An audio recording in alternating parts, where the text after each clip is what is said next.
बहुत से लोग ट्राई करते हैं अब्रॉड स्टडीज़ के लिए यूरोप, यूएसए, यूके या फिर चाइना को। लेकिन कुछ ऐसे हिडन कंट्रीज भी हैं जहां पर बहुत सारी अपॉर्चुनिटीज़ मौजूद हैं। उन हिडन कंट्रीज़ को डिस्कस करेंगे आज। मैंने रिक्वेस्ट किया है फैज़ान भाई को, जो कि अभी मौजूद हैं कज़ाकिस्तान में और अपनी फुली फंडेड स्कॉलरशिप को वहाँ परसू कर रहे हैं। तो इनसे डिस्कस करते हैं इनकी जर्नी के बारे में। Thank you so much जुनैर, thank you so much for inviting me.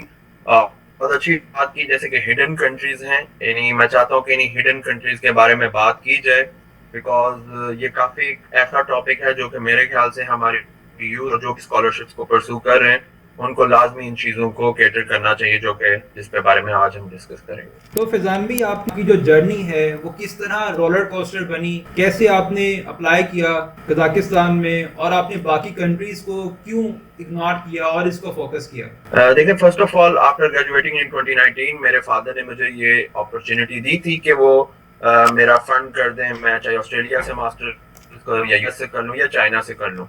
तो उस टाइम पर्सनली मैं उस मौके पे नहीं था कि मैं बाहर जाना चाहता था, बिकॉज मेरी पर्सनल एस्पिरेशन ये थी कि मैं पाकिस्तान में रह के ही पाकिस्तान को सर्व करूँ, और मैं फैमिली के साथ काफी अटैच था। तो मेरे पास ऐसी कोई सॉलिड रीजन नहीं थी जिसकी वजह से मैं बाहर जाने के लिए, मेरे अंदर से कोई ऐसी चीज है कि मुझे बाहर चाहिए, बिकॉज फाइनेंशियल एस्पेक्ट और सोशल एस्पेक्ट से आई वाज क्वाइट सिक्योर। तो आजकल जैसे हालात तो तब थे नहीं, बिकॉज वहां पे तब लोग वाकई तब बाहर जाते थे, वो रीजन। आजकल तो हर किसी के पास रीजन आ गई है कि वो बाहर जाए, चाहे उसे जहां भी मौका मिले। तब मेरे ख्याल से इतनी रीजन होती नहीं थी। तो उसके बाद after 5 years, long story short, ups and down काफी आए। जो मेन मेरी मोटिवेशन बनी बाहर जाने की वो थी पाकिस्तान का जॉब कल्चर। अब साइड हम में जो यहाँ पे, मेरे पर्सनली बात कर रहा हूँ, मैं जिस तरह मैं काम करता हूँ, जो मेरी सोच होती है, उसमें काफी ज्यादा हिंड्रेंस आ रही थी। ऑन अ पर्सनल एस्पेक्ट भी मैं पाकिस्तान का जो सोशल कल्चर है उससे काफी ज्यादा, मैं पहले दिन से ही काफी ज्यादा मतलब नेगेशन रखता। काफी ज्यादा मेरे थॉट्स होती थी वो ऑपोजिट थी पाकिस्तान के सोशल कल्चर के हिसाब से, बी इट एनीथिंग। तो उस वजह से वो मेरी कोर मोटिवेशन की वजह से बाहर जाना चाहता था, और वो काफी अप्स एंड डाउन्स हैं which we will discuss. Okay. तो फैजान भी एक क्वेश्चन जो मैं आपसे पूछना चाहूँगा कि आपने 100+ इंटरव्यूज़ दिए और उसमें 30+ आपके पास ऑफर्स थी, जिसमें अस्कर one, Nippon Paints, PSO, PNG, Procter and Gamble, और आपकी जो वॉलंटियर सर्विसेज हैं वो भी बेतहाशा हैं, जिसमें यूनाइटेड नेशन सबसे सर फहरिस्त है, WWF है, और इतनी ज़्यादा आपके पास जो ऑफर्स हैं, कैसे क्रैक किया आपने इसको?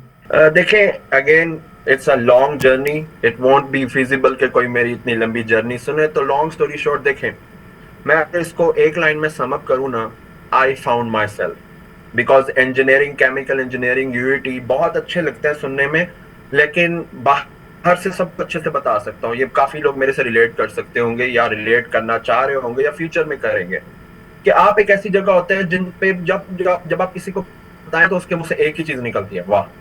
बिकॉज आप अपनी वैल्यू को उस प्लेस की वैल्यू से एसोसिएट कर रहे हैं। लाइक अगर मैं यूईटी से पढ़ा हूं तो हर कोई यूईटी यही कहता है कि वाह क्या बात है भाई, यूईटीएन है ये तो।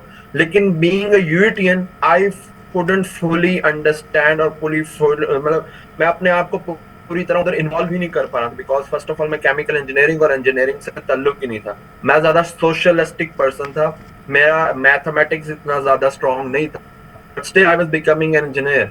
तो वो 4 सालों में इतनी ज्यादा टॉक्सिसिटी और उन चीजों से काफी फिलअप हो गया, जिसकी वजह से फिर आगे चल के ऑब्वियसली जॉब नहीं मिली, बिकॉज मेरे अंदर वो स्किल सेट ही नहीं था, वो नॉलेज ही नहीं थी।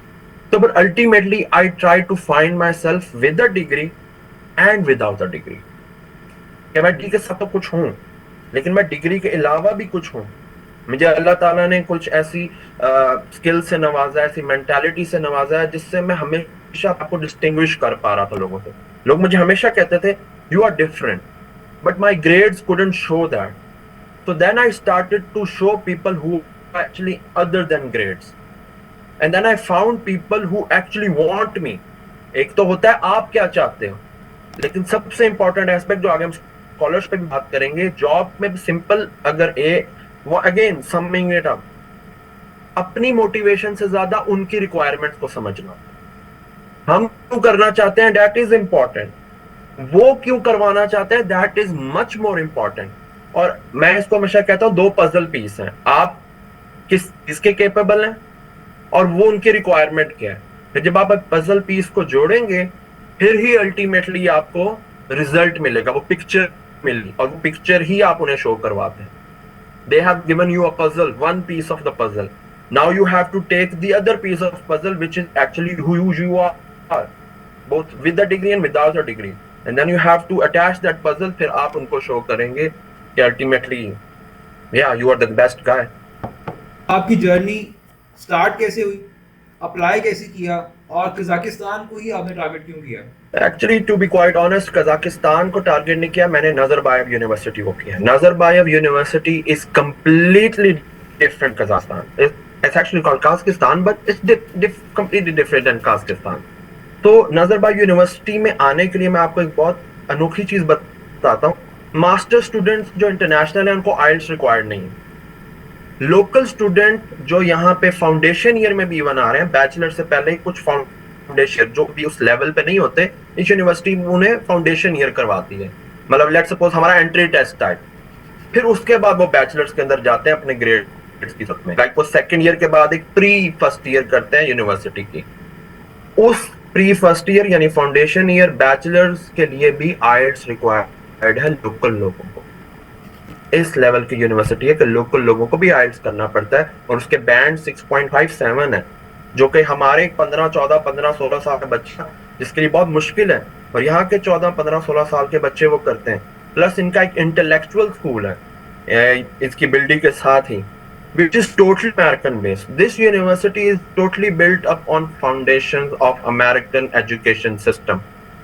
और यहाँ इनका यही विजन था, और इस यूनिवर्सिटी की फंडिंग पाकिस्तान के एजुकेशन बजट से ज्यादा है। और पाकिस्तान में इस पर बहुत क्रिटिसिज्म भी होता है कि इतनी फंडिंग इस यूनिवर्सिटी को ही हो। और इस यूनिवर्सिटी का thoughts, liberalism, it is completely American based university inside a culture which is not American. So I chose NU, not Kazakhstan, and it is a world inside Kazakhstan. अगर आप किसी को यहाँ पे बोले you are studying in NU, तो literally मैं मेरे दोस्त एक ही चीज कहते हैं कि उनका एक ही रिएक्शन होता है, ओह Nazarbayev. So this is the level. Right. What a great introduction. तो इसमें स्टेप क्या होते हैं अप्लाई करने के, और किस टाइम एडमिशंस ओपन होते हैं, और कौन कौन सी डॉक्यूमेंटेशन आपको चाहिए? या 3 नवंबर से इसके एप्लीकेशंस ओपन होंगी, टिल मार्च तक जाएंगी फॉर इंटरनेशनल स्टूडेंट्स। और उसके बारे में मैं I will submit a webinar as well conducted for everyone, जहां मैं डिटेल में बताऊंगा what actually is NU. But 15 November से एप्लीकेशन शुरू होती है, फरवरी तक की जाती है नॉर्मल रजिस्ट्रेशन या एप्लीकेशन इसके साथ, which is about 10,000 tenge, which is around 6,000 rupees currently. और उसके बाद आपका समझने के बाद की एप्लीकेशन प्रोसेस में आपकी सीवी चाहिए होती है, इंग्लिश प्रोफिशिएंसी सर्टिफिकेट चाहिए होता है, लेटर ऑफ मोटिवेशन चाहिए होता है, that's it. And it depend also on the programme, ठीक है। रिकमेंडेशन लेटर ऑनलाइन होते हैं, वो आपको लिंक सेंड कर देंगे आपके जिनका भी आपने ईमेल पुट की होगी, और विद इन अ वीक आपको उस लिंक पे जिन मेल गई होगी पुट करके अपना रिकमेंडेशन ऑनलाइन सबमिट करवानी है, which is actually the toughest part in the application process. Otherwise it's really smooth. You just need your letter motivation, CV, and your transcript and degree obviously, and your letter of recommendations and English proficiency certificate. These are just the big requirements जो कि आप किसी भी जगह apply करने के लिए करते हैं, तो आप इधर अप्लाई कर दें। उसके बाद आपका इंटरव्यू होगा। Interview is actually the toughest phase, जिसमें आपकी जो सिलेक्शन कमेटी होती है वो डाइवर्स होती है। मतलब यहाँ पे एक्सटर्नल भी होते हैं, इंटरनल भी होते हैं। अगर मेरा लेट्स सपोज मैं school of engineering and digital sciences, और मेरा एक सेमेस्टर के लिए school graduate school of business भी है बिकॉज ऑफ मैनेजमेंट इंजीनियरिंग, तो मेरा दोनों स्कूल्स के पैनल ने प्लस एडमिनिस्ट्रेशन पैनल ने, मतलब 8-9 लोग होते हैं, and you feel quite overwhelmed because questions are coming from everywhere, और उस पे आपको नर्व्स पे थोड़ा काबू रखना पड़ता है। If clear that, then I am sure जिनका वो फेज अच्छा गुजर जाता है and you are show your capability, then it's easy. Amazing. इसीलिए इसका जो एक्सेप्टेंस रेट है वो 67% है। कि उसका जो स्क्रूटनी होती है वो बहुत ही ज़्यादा टफ है, ताकि जो रिफाइंड टैलेंट है वो आगे आए, उसको ही नर्चर किया जाए, उसकी ही ग्रूमिंग की जाए। अमेजिंग। अच्छा, इसमें जो स्टडी कैप है वो भी एक्सेप्टेबल है, और सेकंड के जो जी जी पाकिस्तान से बिल्कुल। जो वेरिफिकेशन करवाना होता है एचईसी की डिग्री का और एफएससी की डिग्री का आईपीसीसी से, इसका भी ये पार्ट है? No no, no verification need. जब आपकी सिलेक्शन हो जाएगी, वो आपको जब डॉक्यूमेंट भेजेंगे, उसमें जस्ट आपको जो अपनी यूनिवर्सिटी का कंट्रोलर ऑफ एग्जामिनेशन है ना, उससे अपनी ट्रांसक्रिप्ट को इनकी ईमेल पे सेंड करवाना है। That's it, that's the only verification they need. You don't need any attestation, you don't need anything. अगर मैं टोटल खर्चा बताऊं ना, तो आपका इधर आने में 2.5 लाख रुपया लगेगा, और उसमें आपकी एयर टिकट इंक्लूडेड है, मतलब 1.5 लाख की एयर टिकट है। और उसके अलावा आपको यहाँ पे फीस जमा करवानी होगी 6,000 विच इज 1 लाख टेंगे, जो यहाँ की लोकल करेंसी है। 100,000 टेंगे आपको गारंटी फी जमा करवानी होगी, which will be given back to you after your one semester. जब आप क्लियर कर लेंगे, आपके अकाउंट में ऑटोमेटिकली वो 100,000 टेंगे वापस कर देंगे।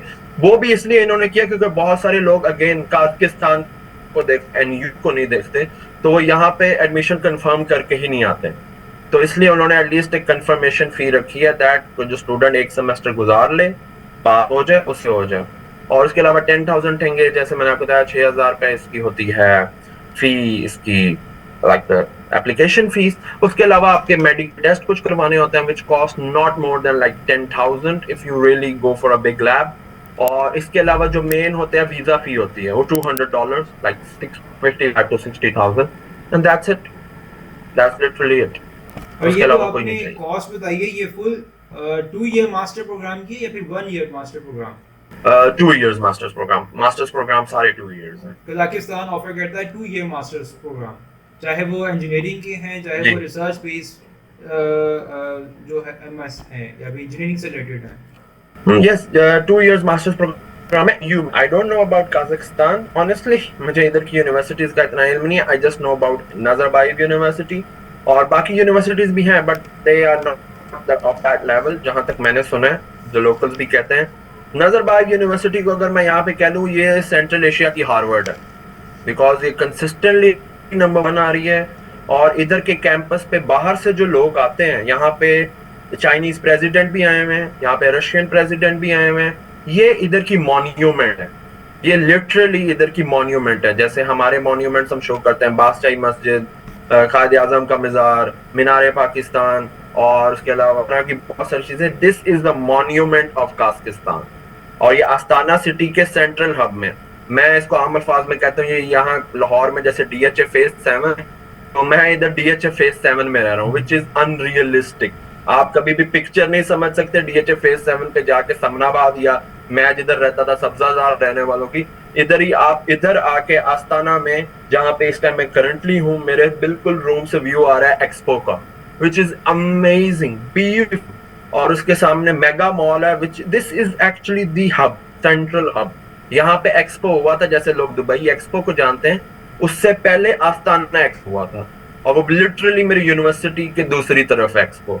तो you can get an idea of how developed it is, but you can't get the full picture of Pakistan from just this area, just like you can't get the full picture of Pakistan from DHA phase 7.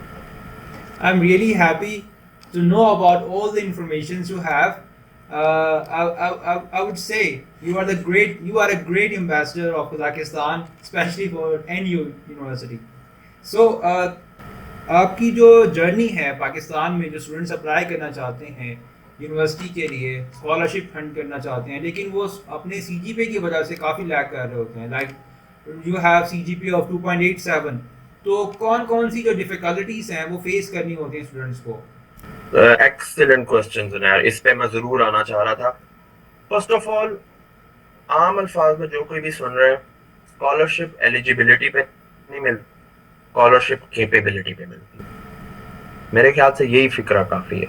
अगर eligibility में देखें तो दुनिया में बहुत सारे लोग eligible हो सकते हैं, ultimately who is capable to get that scholarship. अगर आप केपेबल हैं, तो अब मैंने जैसे अपना मोटिवेशन लेटर स्मैक्स में 9.8 हासिल किया था आउट ऑफ 10, आपने उनका क्राइटेरिया अगेन देखना होता है, आपने खुद के मोटिवेशन, खुद को पहले डिफाइन करें आप क्या करना चाहते हैं। जैसे मैंने डिफाइन किया, I will only do programmes which are both related to management and engineering, like technical business अगर मैं बोलूं तो मैंने उन प्रोग्राम्स को टारगेट किया। मैं IDBM फ्रॉम ऑल्टो मेरा मोस्ट फेवरेट प्रोग्राम था और है, लिटरली अभी भी है। तो दीज आर द थिंग्स कि आपको पहले खुद को डिफाइन करना पड़ता है और फिर एक्शन सेट करनी है। मेरा एडमिशन सिर्फ काजाकिस्तान में नहीं हुआ, I got admissions in Denmark, in Finland, in Norway, in even 2 admissions in Erasmus programs, not only 1, 2 admissions, not scholarships, admissions। उसमें एडमिशन हासिल करना इतना मुश्किल होता है, उसमें स्कॉलरशिप तो उसके बाद आती है। Admission is the first thing, scholarship comes after the admission, so you can know how difficult it is. तो ऑल आपको पहले खुद को पहचानना है आप क्या करना चाहते हैं, देन सेकेंडली आपको ये देखना है कि कौन लोग वो करवा रहे हैं। Scholarship market is full of scholarship, but not every scholarship is for you. खुद को पहले रखें, खुद को पहले रखें, क्योंकि हमारे कल्चर में बहुत ज्यादा है कि हम किसी को, अगेन मैं शुरू में जो बात कर रहा था कि हम किसी को क्या कहेंगे, हम यूएसए नहीं है, हम यूरोप नहीं है, हम इधर नहीं है, लोग क्या कहेंगे। Believe me, you won't get based on a country. Country will always give you opportunities. And you have to find the country which gives you the opportunity। You again it comes down to you। भाई मैं Europe जाना चाहता हूँ, opportunities हैं। भाई आप जो चाहते हो वो अपॉर्चुनिटीज ना मिले उधर तो फिर क्या करोगे। बहुत सारे आप पाकिस्तानियों से पूछे वो यही सोच रहे होते हैं, यार मैं इंग्लैंड बैठा हूँ स्पेन निकल जाता हूँ, यार मैं यूएसए बैठा हूँ दुबई निकल जाता हूँ। मतलब वो एक जगह टिकते ही नहीं है, क्योंकि यहाँ से तो कह के गया होता है यार पूरी दुनिया खुल जाएगी, फिर पूरी दुनिया में ही धक्के खाओगे। एक जगह नहीं, फिर आपकी पूरी दुनिया वाकई खुल जाएगी धक्के खाने के लिए। आपके पास ऐसी कोई, आप अपना वाई ढूंढ लेंगे ना तो इवन आपको पाकिस्तान में भी अपॉर्चुनिटीज दिखने लग जाएंगी। बिलीव मी, अगर मैं बिजनेस माइंड की तरह मैं था, अब मैं आ रहा हूं तो I can see multiple opportunities in Pakistan which I couldn't even think कि हो सकती हैं। You have to first find your why, then you will see the market. USA आपको मार्केट वो दे सकती है जो आपको चाहिए, but do you know if you need that? So this is the whole, you have to find your why and then see किनके पास वो why का जवाब है, उनके रिक्वायरमेंट्स को फुलफिल करें और फिर आपकी सारी चीजें देखी जाएंगी। स्कॉलरशिप पे अप्लाई कर रहे हैं, किसी भी वीजा पे अप्लाई कर रहे हैं, एनीथिंग, किसी जॉब पे अप्लाई कर रहे हैं, आपकी सारी चीजें देखी जाएंगी। आप क्यों चाहते हैं, उन्हें क्या चाहिए। जब आप दोनों पजल के पीस मैच कर देंगे you will get it, but it's easier said than done. So you really have to work for it. Otherwise, खाली मैं बैठा तो CGPA हाई है तो मुझे स्कॉलरशिप मिल जाएगी, मेरा CGPA लो है मेरे स्कॉलरशिप नहीं मिलेगी, मेरे पास IELTS है मुझे मिल जाएगी, नहीं है। Just stop thinking about it. First define who you are, then find what they require, and then you will paint a picture. और फिर जब वो पिक्चर आप उन्हें दिखाएंगे, you will get it. It's up to you. Right. So what is the right approach then?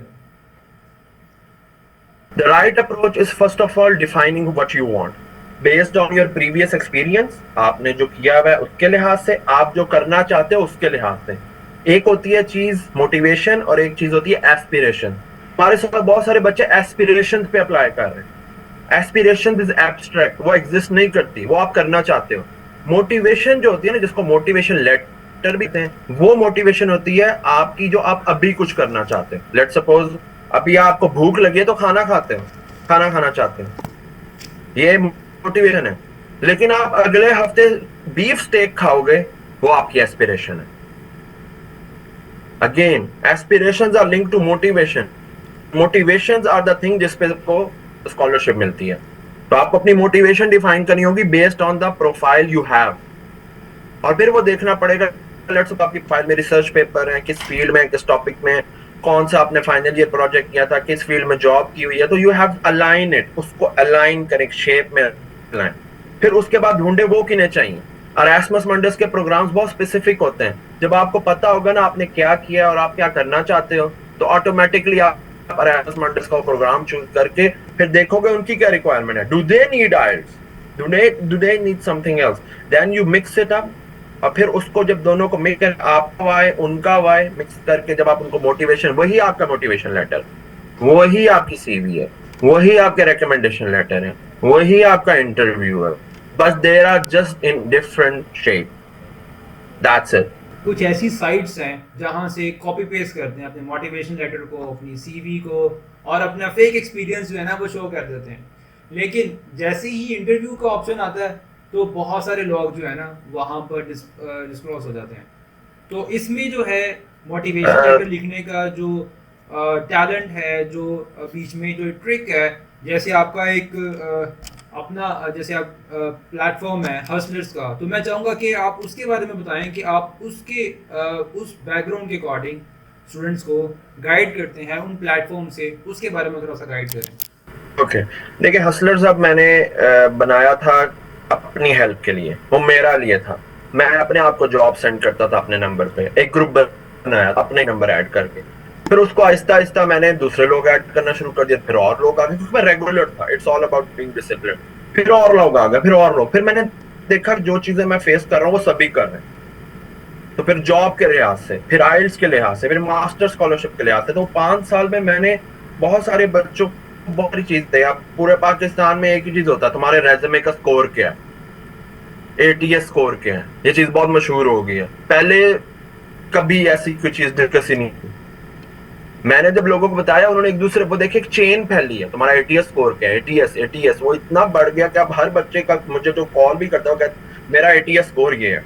ATS was कि आप, ATS score is कि आपका रेज्यूमे कितना रीडेबल है।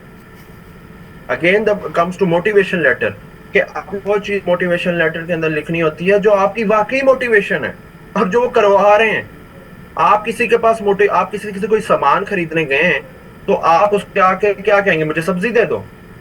भाई क्या, कि कौन सी सब्जी, बस मुझे दे दो सब्जी, मुझे सब्जी लेने आया हूं मैं, मुझे भूख लगी है। मोटिवेशन इज कि आप उससे लेट सपोज आलू खरीदने गए, क्योंकि आपने बाद में उसके चिप्स बनाने हैं। You have an ultimate Y.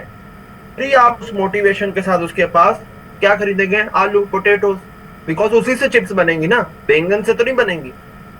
तो इसी तरह आपको पता है राइस मंडल से आपको पैसे मिलने, आलू मिलने, लेकिन आपके पास बैंगन है,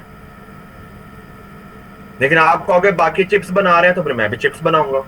that doesn't work like that. You need to have a proper motivation, और उस मोटिवेशन वो आपके अंदर से आएगी, चैट जीपीटी से नहीं आएगी। वो किसी का मोटिवेशन लेटर कॉपी पेस्ट की एग्जांपल ऐसे, जुनैर आपको मेरे कपड़े पूरे नहीं आएंगे, मुझे आपके नहीं आएंगे। आप अपने कपड़ों में अच्छे लग रहे होंगे, मैं कहूँ ये तो जुनैर अच्छा लग रहा है, इसमें मैं भी अच्छा लगूंगा। मैं आपके कपड़े पहनूं, don't look good on me, because they are tailored fit for you, not me. So you have to make a resume, CV, cover letter, motivation letter, whatever is required, tailored to you, to show them the real picture of who you are. Believe me, अगर आपने सब कुछ fake करके वहां पे चले गए, आपकी जिंदगी आ जाएगी। I have had that experience. मैं एक कंपनी में ऐसे ही गया था, उस कंपनी का नाम बहुत बड़ा है। जब मैं किसी को बताऊं तो लोग कहते हैं ओह अल्लाह क्या बात है, बट मैं वहां पे एक तरह से fake, I didn't belong there. मेरी जिंदगी हेल बन गई थी। अभी मैं काज़किस्तान में हूँ, छोटा country. I am really really really really grateful to Allah. I am really happy because it is actually what I needed. अब मैं कैंपेनिंग में मेरी आज तक 75% अटेंडेंस नहीं हुई थी। मेरी इधर अटेंडेंस 100/100 है, और इधर तो जरूरत भी नहीं अटेंडेंस की। मैं नहीं चाहता कि अटेंडेंस लगवानी है, मैं इसलिए चाहता हूँ कि मुझे पढ़ना है। मैं असाइनमेंट इसलिए नहीं करता क्योंकि नंबर है, मुझे इसलिए कि मैं सीख रहा हूँ। मैं पेपर इसलिए नहीं देता या रिपोर्ट्स इसलिए नहीं बनाता कि ये रिक्वायरमेंट है, मैं इसलिए बनाता हूँ कि मैं सीख रहा हूँ, because they align with my why. I think that's the message we can give. तो लास्ट क्वेश्चन कि मूविंग ऑन, आप क्या समझते हैं कि कजाकिस्तान से एमएस करने के बाद वहाँ पर जॉब सेटलमेंट अच्छी है, या फिर वहाँ से नेक्स्ट मूव करना जो है, जो डिग्री की वैल्यू है वो ज़्यादा अच्छा है? क्योंकि आप ऑलरेडी यहाँ से नेक्स्ट मूव, डिग्री मूव करने के लिए बहुत इजी है। यहाँ पे बहुत सारे लोग यूएस भी गए हुए हैं, इटली भी गए हुए हैं, यूरोप भी गए हुए हैं, क्योंकि वो यहाँ पे एक स्पेसिफिक पर्पस के साथ है। और यहाँ पे not only you get a scholarship for your masters program और a PhD program, you also get a scholarship और like a salary for your like you can become a research assistant और आप इतनी होगी 200,000 टेंगे या 400,000 टेंगे पीएचडी की, उससे डबल या ज्यादा मिलेगी आपको आरए शिप की सैलरी, या मैं अभी क्लास असिस्टेंट हूँ तो you get a salary for that as well. और आपको लैंग्वेज सीखनी पड़ेगी, अगेन यहाँ पे काजक बोली जाती है या रशियन बोली जाती है। मैं रशियन इसलिए सीख रहा हूँ कि मुझे शौक है, लेकिन वो इतनी मुश्किल होती है कि लोग हमारे, जब मोटिवेशन नहीं होती यहाँ पे जीने के लिए नहीं चाहिए, लोगों से बात करने के लिए चाहिए। या निम्नागा गवरू परुस्कोम, I can speak a bit of Russian because मुझे अच्छा लगता है लैंग्वेजेस में सीखना, मुझे अच्छा लगता है कि मैं रशियन में बात करूं और सब कनेक्ट कर रहे हैं मेरे से, तो यहाँ से आगे जाना इजी है। यहाँ पे अगर आपने रह के काम करना है वो भी आप कर सकते हो if you are again capable enough.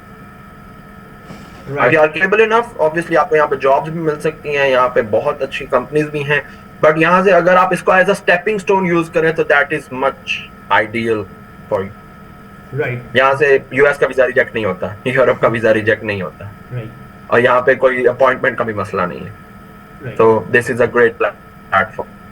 तो ओवरऑल जो आपकी जर्नी थी उसमें जो आपने बताया कि इन्वेस्टमेंट आपका 2.5 लाख लगा, और उसके बाद जो है रिमेनिंग तमाम जो आपके एक्सपेंसेस हैं वो यूनिवर्सिटी की तरफ से कवर हैं।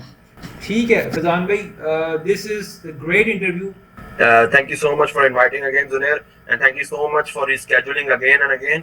जो बाहर रहते हैं उन्हें पता होगा life here is not tough. वाकई बात, मैं कपड़े धोने जा रहा हूँ, कपड़े भी धोने पड़ते हैं, खाना भी खुद पकाना पड़ता है, ग्रोसरी भी खुद करनी पड़ती है, पढ़ना भी पड़ता है, क्लासेस भी अटेंड करनी पड़ती है। There is so much to do.